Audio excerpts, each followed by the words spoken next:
ጎሽ ዳኒ እንግዲህ ትላንትና ኢንስታግራም ላይ የሆነ ሾርጥ ቪዲዮ አስቀምጦ ነበር። የሩታ ልጅ አቅፎ ማለት ነው።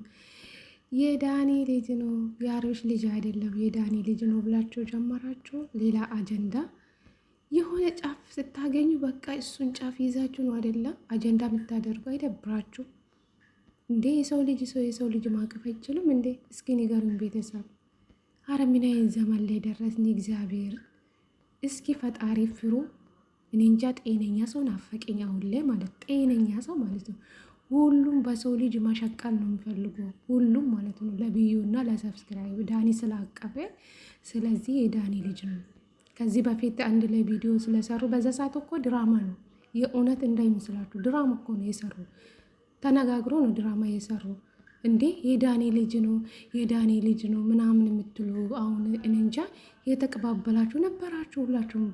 እኔ እንጃ ሁሉም ቦታ እያየው ነው። በጣም በዛ ቪዲዮ እሱም ቪዲዮ ይዛችሁ እዛ የዳኒ ልጅ ነው እንዴ በግድ።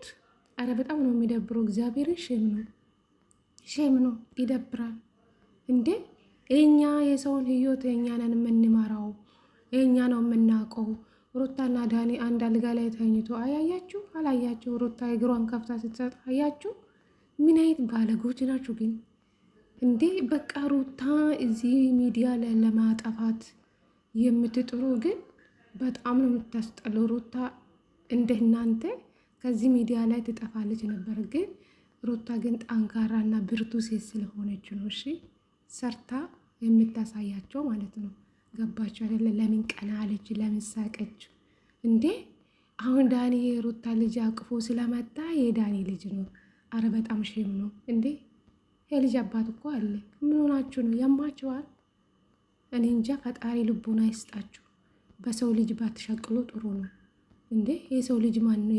የሰው ልጅ ማቀፍ አይቻልም እንዴ? ዳኒ ስለ የሩታ ልጅ ስላቀፈ የሩታ ልጅ የዳኒ ነው ትላላችሁ? አረ በጣም ነው የምታሳፈሩ። ምን አይነት ናችሁ ግን? አንድ ጤነኛ ሰው የለም እንዴ? እስኪ ትንሽ አስቡ። የሆነ አጀንዳ ካገኛችሁ እሱን ጫፍ ይዛችሁ አትሮጡ ማለት ነው። ይደብራል፣ የምር ይደብራል። ሼም ነው እንዶ አንዳንድ ሰዎች ቢሆን እውነት ዩቱባቸው የሚያዘጋ ሰው ይኖራል። ግን አብርሽና ሩታ ግን ፍቃደኛ ናቸው። እንደፈለጋችሁ የእነሱ ፎቶ እየዘቀዘቃችሁ ትመጣላችሁ፣ እንደፈለጋችሁ ታደርጋላችሁ። ግን እነሱ ስለፈቀዱ ስሩ ተለወጡ ስላሉ ዝም ስላላችሁ በጣም ልክ አለፋችሁ ማለት ነው። በጣም ነው የምታስጠሉ። እግዚአብሔር እንዴ ሼም ነው በጣም በስመ አብ